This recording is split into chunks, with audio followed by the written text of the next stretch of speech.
Right గా ఏలూరు జిల్లా is Jagannathapuram పర్యటనలో డిప్యూటీ సీఎం పవన్ కళ్యాణ్ పలు అభివృద్ధి పనులకు శ్రీకారం చుట్టారు. 3.7 కోట్ల రూపాయల నిధులతో చేపట్టే పనులకు శంకుస్థాపన చేశారు. శ్రీ లక్ష్మీ నరసింహస్వామి ఆలయ ప్రదక్షిణ మండపం, R&B రోడ్డు నిర్మాణ పనులు ప్రారంభించారు.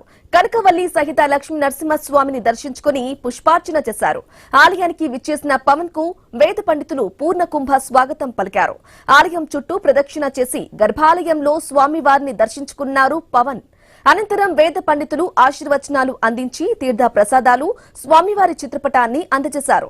ఆలయ స్థల పురాణం పుస్తకాన్ని డిప్యూటీ సీఎం పవన్ ఆవిష్కరించారు. ఇక ఇటీవల మరమ్మతులు చేపట్టిన పొంగుటూరు లక్కవరం రోడ్డును పవన్ పరిశీలించారు.